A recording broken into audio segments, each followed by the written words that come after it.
The sun is up, it's a beautiful day. My beginning will be as bright as the sun. Come, won't you come along? Hi guys! So, it's Nisnis and for today's video, eto na. Since nagkaroon na tayo ng how to become a teacher, yan, etong vlog na ito, yan. So, this time naman, syempre, may mga iba na mako-curious, ano-ano nga ba yung mga subject na tinitake ng isang eduk student. So, for this video today, ayan, tatalakayin natin ang about sa mga subject na ititake ng mga eduk student. Yan. So, dito ko sasabihin sa inyo kung ano yung mga Gen Ed and Prof Ed subject na mga tinitake ng mga eduk student and yung mga electives, optional electives, yan, dito ko siya sasabihin sa inyo sa video na to. So, stay with me habang yan, pinipresent ko na sa inyo yung mga subjects na expected na makukuha niyo na talaga, kukunin niyo talaga kapag naging eduk student kayo in college, yan. So, yeah, that's it. And, kung na-notice nyo, ngayon talaga is, nagkulot-kulot ako, ayan. I hope nag-work yung kulot. Yan. So, nung nag-work naman siya, no, mukha na siyang, pancit canton. Ayan. So, yun. Sobrang excited kasi ako na i-present siya sa inyo because it close to my heart yung mga iba. Wow, it close to my heart yung ibang mga subject. And at the same time, syempre, sobrang proud akong i-present siya sa inyo, especially sa mga gustong maging eduk student, yan. Sa mga gusto mag-take ng education course, yan. Gusto ko siyang bigyan na kayo ng mga preview, ng mga ganyan, para, makapag-ready kayo. Para pagpasok nyo ng college, prepared kayo. Kahit ang totoo nun, you don't know what's coming. Yan. So, eto na. Let's begin. So guys, eto disclaimer lang. Lahat ng sasabihin ko dito ay nakuha ko lang siya sa internet. So, lahat ng babasahin ko sa inyong mga subject, lahat yan from the internet ko nakuha. Dahil talaga nag-research ako kasi syempre, baka mamaya yung subject na tinake ko nung college, especially sa Gen Ed, Prof Ed, and sa specialized, sa mga specialization natin, yan. Maybe it's different subject name sa school kung saan kayo belong, pero sige, ibibigay ko na rin sa inyo yung mga na-research ko, especially kasi hindi rin ako familiar regarding sa iba. Lalo na sa mga secondary and elementary, pero I hope magkaroon kayo ng brief background about sa mga subjects na expected nyong matake sa college nyo. So, yun. So, without further ado, then let's get started. Yan. Guys, eto na. Startin natin tong discussion na to. Wow, discussion. So, in the Philippines, the curriculum for education students typically consists of Gen Ed and Prof Ed subjects. So, this is as prescribed by the Commission on Higher Education or CHED. So, ngayon, sasabihin ko sa inyo, syempre, isa-isa, kung ano yung mga Gen Ed and Prof Ed subjects. Okay, so, mauna muna tayo sa General Education or Gen Ed subject. Gen Ed subject, so these are the foundational courses taken by all college students. So regardless of their program. So under General Education subject, so there are 3 categories, which is the core courses, electives, and mandated courses. So, tingnan na natin kung ano yung mga under ng Gen Ed na mga subjects. So, let's have the first category, which is the core courses. Sa core courses, syempre, ito yung mga subjects na may mga makakasama kayo na ibang mga course Yan. So, dito lalawak ang inyong mga, yung mga friends, yan. Dito yon. So, sa core courses, dito nyo makikita si Understanding the Self, Readings in the Philippine History, the Contemporary World, Mathematics in the Modern World, Purposive, purposive, purposive communication, art appreciation, science, technology, and society, ethics, and the life and works of Rizal. So, that's under the first category, which is the core courses. So, let's have naman the second, which is the electives. So, itong electives na to, depende siya sa school kung ano yung ino-offer. Under the electives, we have Gender and Society, Philippine Pop Culture or Philippine Popular Culture, People and the Earth's Ecosystem, and many more. Actually, marami pa siya. But, itong mga electives na sinabi ko, depende pa din talaga siya sa school. Kung ano yung electives na ino-offer sa inyo ng school. So, yeah.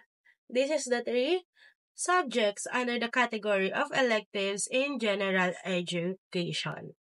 Yan siya. So, let's have the next one. The next one is the mandated courses.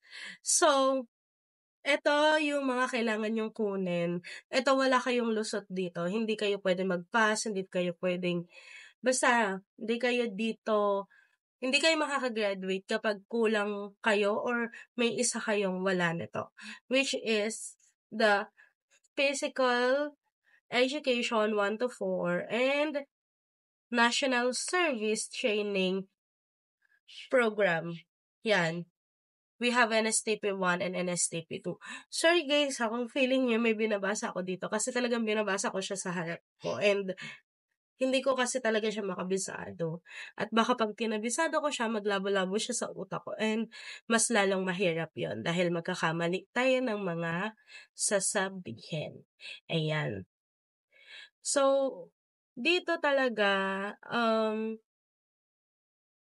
basta don't worry guys, kasi yung NSTP 1 and 2, kung kaya nyo siyang i-take ng first sem and first year, second sem, pwede naman siyang matake. And yung PE naman, don't worry din kasi hindi porket PE 1 and 1 to 4 yan, i-take nyo siya hanggang 4th year nyo. In my case, tinake ko siya hanggang 2nd year ko lang. PE 1 ko, first sem, PE 2, first year, second sem, PE 3, second year, first sem, and PE 4, second year, second sem. So, don't worry, kasi lahat naman yan, matitake nyo. So, sa NSTP naman, regarding NSTP, meron kasing ROTC na tinatawag, which is, hindi ko siya literally na-experience. Yan. Hindi ko siya na-experience kasi nung nag-NSTP 1 ako, talagang nasa classroom kami. Something literacy eh. I don't know kung anong tawag doon. Basta something literacy yung pinag-aralan namin nun. Under siya NSTP Tapos, yung NSTP 1 ko kasi tinake ko siya sa other school. Tapos yung NSTP 2, yan. Yung NSTP 2 naman, tinake ko siya sa school kung saan ako nag-senior high. Well, kung tatanungin niyo ako kung bakit gano'n nangyari, naging repeater ako kasi ng first year ulit. Yun siya. So, after nun, nung lumipat ulit ako kung saan ako nag-senior high, nagdire-diretso na yung pag-aaral ko. That's why, most of my subjects talaga, yung art up and yung NSTP 1 lang, yung hindi ko na tinik dito sa kung saan ako graduate ng college. Yan. So, yun yung explanation doon. So, malinaw yun. Pero don't worry talaga guys, kasi yung NSTP naman is mai-enjoy nyo rin siya. Unlike, any other subjects na talagang parang gigisahin kayo. I don't know lang, doon sa mga naka-experience ng ROTC, kung na-enjoy nyo ba. Pero for sure naman na-enjoy nyo kasi minsan lang naman sa life yun. So, yun siya. Okay, so now naman, pag-usapan naman natin ang about sa Prof Ed or professional education subjects. So these are specific to education programs. So focus on theories, methods, and practices sa teaching. Yan. So, under Prof Ed, merong 6 na categories, which are the foundation of education, curriculum and assessment, teaching and learning, yan. Ito na yung mga na-enjoy kong subject. Development of specialization, experiential learning, and special topics. So, dito, baka bigla kayong ma-confuse dahil dito mga subject na sa school namin, sinama or pinagsama na siya, pinag-combine na siya para maging isang subject, if I'm not mistaken, ha? Pero, lahat to, tinake ko rin. Halos lahat to, tinake ko din. Siyempre, kung ano lang yung hinihingi nung curriculum ko or nung checklist ko na tinatawag namin sa school. So, yon. So, under the foundation of education category, we have the teaching profession, the child and adolescent development, facilitating learner-centered teaching, foundation of special and inclusive education. So that's under the category of foundation of education. This one naman is all about the curriculum and assessment. So, in curriculum and assessment, so ito yung mga titik nyo dyan. Curriculum development, assessment of learning 1 and 2. So, dito kayo makakapag-take ng subject na tinuturuan kayo kung paano maggawa ng mga test papers. Yan yung right way of drafting and writing a test paper. Yan, dito yon. Lahat, puro ito tungkol lang sa mga bata at sa kung paano kayo bilang teacher, ano yung trabaho nyo. Kasi after naman neto, lahat ng nasa Prof Ed talaga is ma-apply nyo siya pag nagtrabaho na kayo. Yan. So, that's the curriculum and assessment. Next one, teaching and learning. So, we have 2 subjects under teaching and learning category. So, educational technology 1 and 2. Yan. Principles of teaching 1 and 2. So, yung educational technology 1 and 2, natake ko din naman siya. Pero this time, dito sa school, kung saan ako graduate ng college, iba yung, ito yung sinasabi ko sa inyo, yung mga pwedeng yung mga bibigay ko ngayong subject sa inyo is different siya doon sa subject name nung sa school namin. Kasi sa subject name ng school namin, very different din siya. Then, yung principles of teaching naman na 1 and 2, na-take ko siya pero not the same subject name din, the principles of teaching 1 and 2. Yan. Iba. Hindi ko na lang siya matandaan kung anong subject namin yon na take, yung principles of teaching. Pero, hindi talaga siya, ang subject namin is principles of teaching. Sa pagkakatanda ko, Development of specialization. So, sa development of specialization, dito nyo na makikita or dito nyo na mararanasan ang Field Study 1 and Field Study 2 and yung internship na tinatawag. So, yung Field Study 1, it's all about observations of teaching learning in actual school environment. Yung Field Study 2 naman is all about participation and teaching assistantship. And then, yung practice teaching naman, ito na yung internship. Talagang dito na kayo dapat magpakitang gilas. Actually, dapat Field Study 1 and Field Study 2 nagpapakitang gilas na rin kayo. Kasi, habang nag-o-observe kayo kailangan marunong na rin kayong mag-determine which practices, which methods, which theory applies sa class or sa batang 'to or sa basta yung mga gano'n, sa teaching niyo, ganyan. Kasi dito pa lang ma-o-overwhelm na kayo, 'pag lalo na 'pag nag-observe kayo. Feeling niyo 'pag nag-observe na kayo parang you know a lot na, pero no, hindi pa. Kasi iba yung pag-o-observe, iba rin yung kayo na. Kayo na yung pinaghawak ng mga student, yon. So, that's why dito pa lang, sa Prof Ed pa lang, habang inaaral niyo siya, meron na rin kayong mga plans na na talagang nakaano sa utak niyo na paano 'pag eto yung ginawa ko, paano 'pag eto yung inano ko. So, dapat may gano'n na kayo hangga't maaga pa. Kasi, in my experience, wala. Parang ako go with the flow ako. Ta's yung parang ako na medyo nababato ko nung first time na pag-handle ako ng student. So, yeah. And sa practice teaching naman, sa internship, ang masasabi ko lang na naging experience ko is, okay naman yung internship ko. All is well naman, pero dun sa second school na pinuntahan ko na, dun naging mas smooth ang lahat. Yan. Kasi meron akong first, kung saan ako nag-internship ng first. Pero I feel like something hindi ako click doon or hindi ako okay doon. So, that's why ako yung naghanap na. Ako na yung pinaghanap kasi I need to stop din that time. So, dun sa first internship ko, kailangan ko mag-stop dahil ang dami ko ring responsibilities and yung sa work and sa studies, hindi ko na talaga siya mabalance. And feeling ko nung time na yon kahit nag-studies ako, kahit nag-internship ako, parang it's not enough. Yon, it's not enough siya.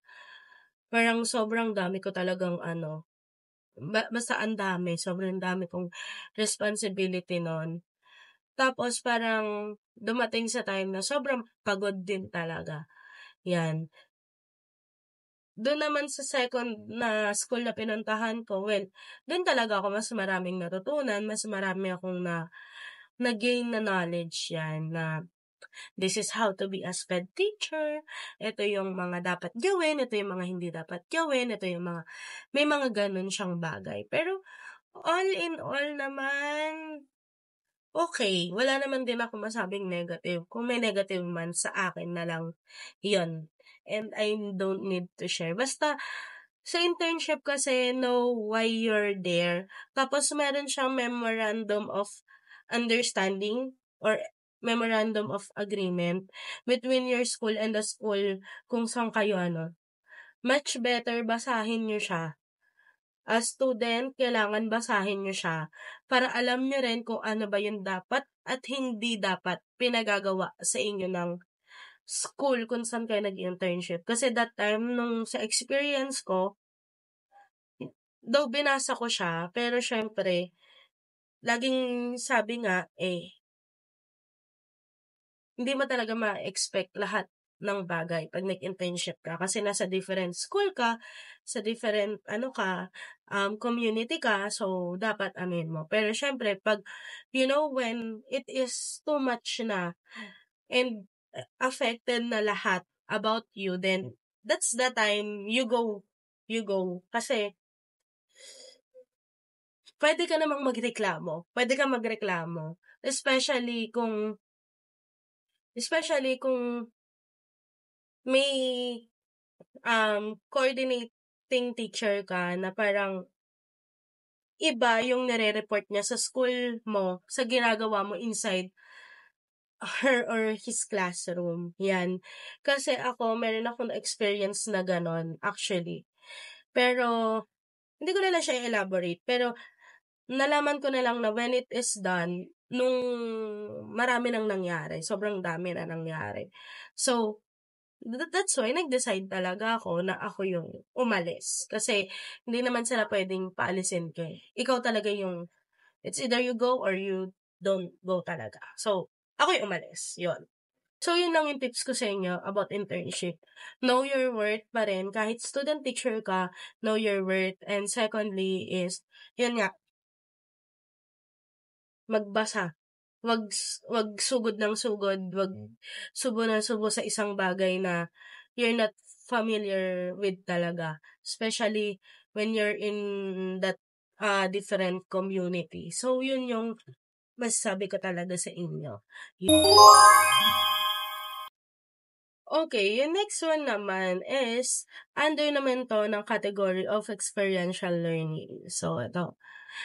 Classroom management, research in education, trends and issues in education. So, sa experiential learning category, may 3 subjects nga yan. Yan nga ulit, nandoon yung research. Okay? Topics.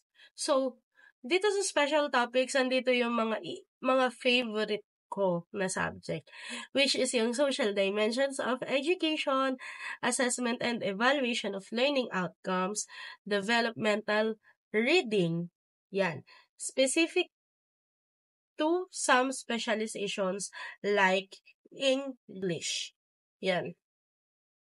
So, dito, yung developmental reading, hindi ko rin naman siya na-take. Siguro kasi hindi ako nagme-major ng English or hindi rin naman siya hinihingi sa akin para i-take ko. That's why, ang na-take ko lang talaga dito is yung social dimensions of education and assessment and evaluation of learning outcomes. So, yun siya. Siyempre, naibigay ko na sa inyo yung Gen Ed and Prof Ed subjects. Siyempre, hindi naman ako papayag na yun lang yung ibibigay ko sa inyo. Siyempre, may iba pa ako ibibigay sa inyo, which is yung mga specialized education tracks and subjects. Let's put it na ito yung tinatawag yung mga major subjects. Yung kanina, most of it is minor subjects and ito is major subjects. Yan. Ito talaga, pag di nyo talaga ito na-take, hindi kayo pwedeng graduate. Yan. Dahil ito na ang mga majors na makakapagpasaya at makakapagpalungkot ng college life nyo at the same time.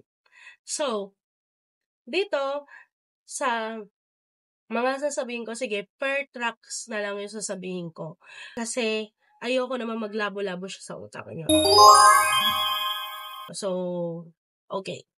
Let's start. For early childhood education or ECE, yan. Ito yung mga nag-take ng bachelor in early childhood education, yan. Ito siya. And early childhood, again, this is my early childhood education. This is my specialization in college. So, under early childhood education, ito yung mga tinatawag yung major subjects. So, we have early childhood development, play, and developmentally appropriate practices, creative arts, music, and movement in early childhood, language and literacy development, numeracy development in early childhood, health, nutrition, and safety for young children. So, yun yung sa ECE or early childhood education. Let's move naman sa pangalawa. Ito naman, ang aking first love, which is the special education or SPED. Yan. So, sa SPED, ito ang ating mga majors sa tinatawag. So, we have Introduction to Special Education, Behavior Management and Modification, Teaching Children with Intellectual Disabilities, Teaching Children with Learning Disabilities, Gifted and Talented Learners, Transition, Education, and Collaboration. Ayan siya. So, yun yung sa SPED naman. So, kung tatanungin nyo kung na-take ko ba lahat, oo, na-take ko lahat to, especially yung sa ECE. For secondary education, so by subject specialization yung sasabihin ko para hindi rin tayo labo-labo. So, major in English muna tayo. We'll have campus journalism, speech and oral communication, literature of the Philippines and the world, language programs and policies in multilingual societies, teaching, listening, speaking, reading, and writing. So, yon. Yun yung mga majors na for major in English na mga nag-take na secondary education. So, yun yung mga most likely expected nyo na kukunin yung subject. Yan. Sa mga math majors naman, so eto, you have abstract algebra, advanced statistics, calculus for teachers, problem solving, and critical thinking, technology for teaching and learning in mathematics. So, yun. Yun yung mga subjects nyo.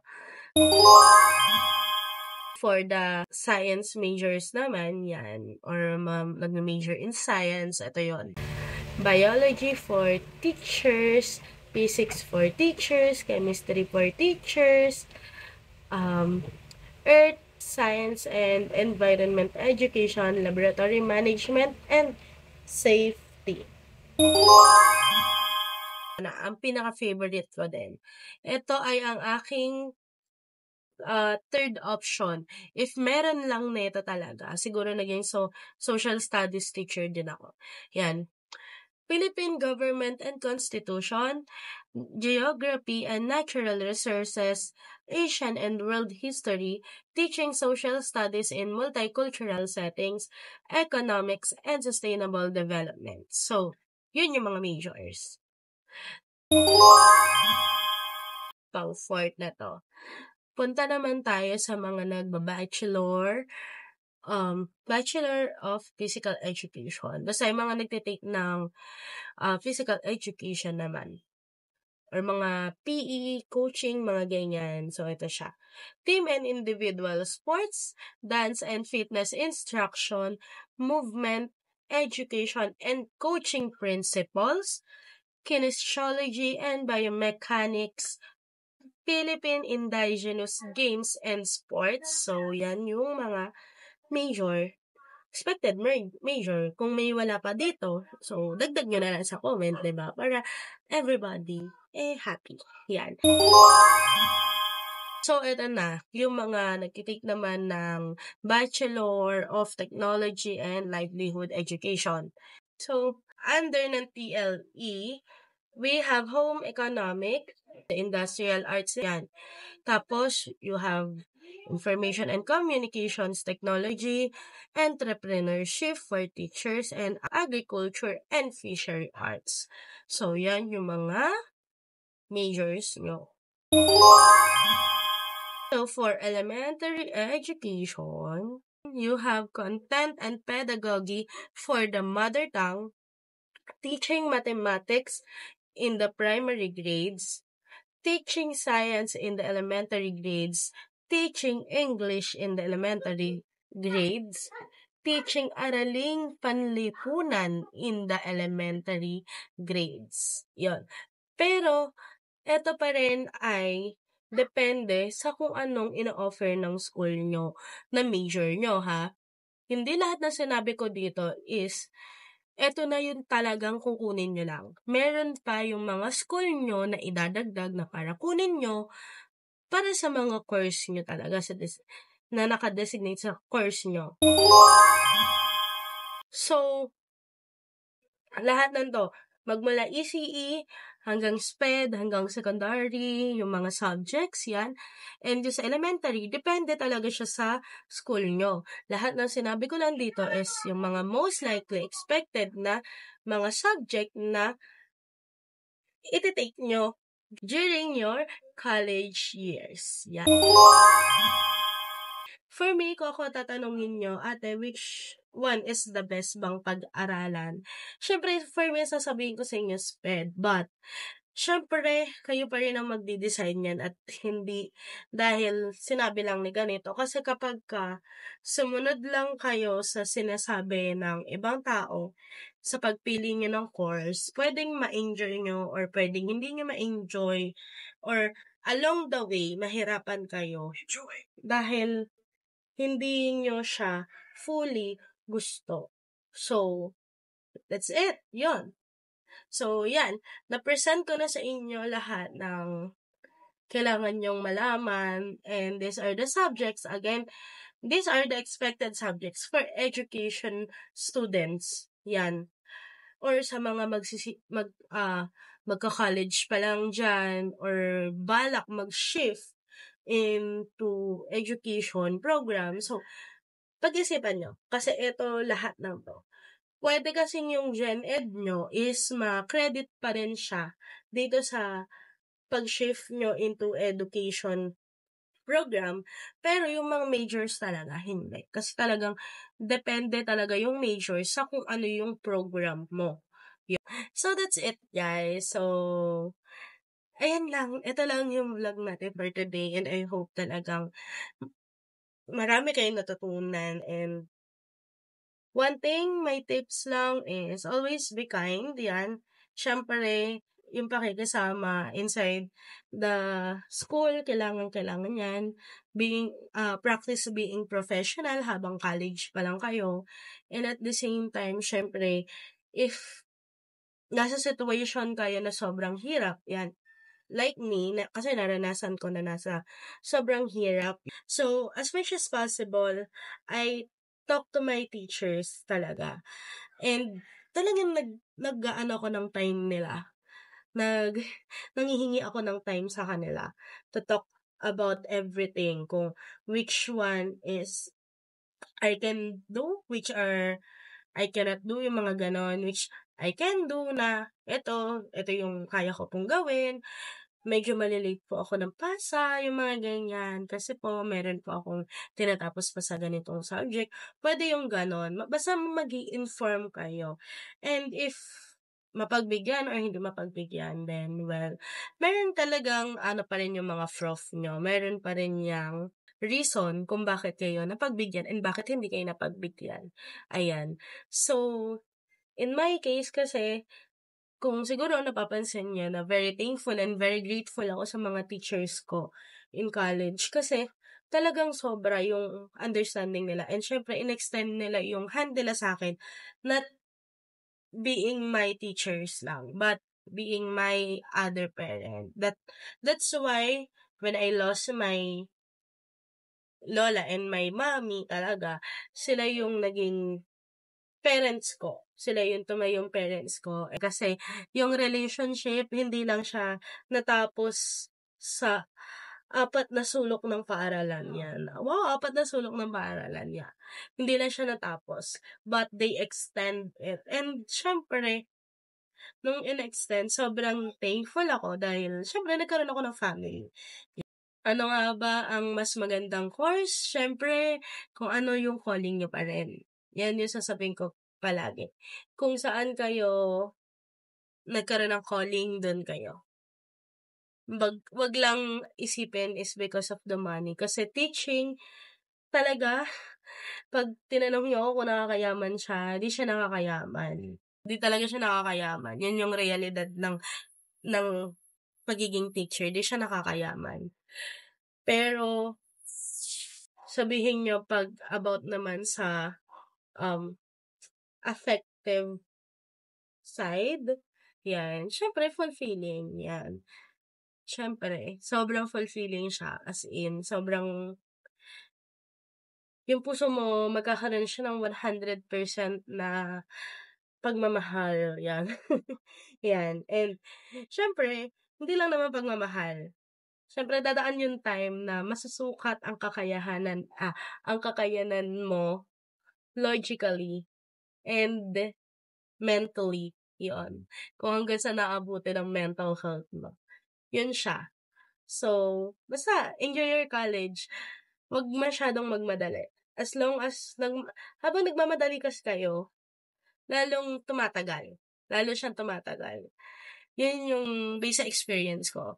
Sobrang inaheri ako nung college days ko kasi I feel like pag tumungtong ako ng 25, expired na ako. Ganyan. Pero it turns out na ngayong nag-25 ako, ngayon ko palang nalalaman yung life talaga. Professionally and yung ngayon. kung ano yung status ko in life. So, that's it. So, I hope na marami kayong natutunan and again, may pusang natutulog na naman dito sa ibabaw ng ref namin. So, ayan lang guys. So, see you on my next one. Yeah. Bye. Papahinga na.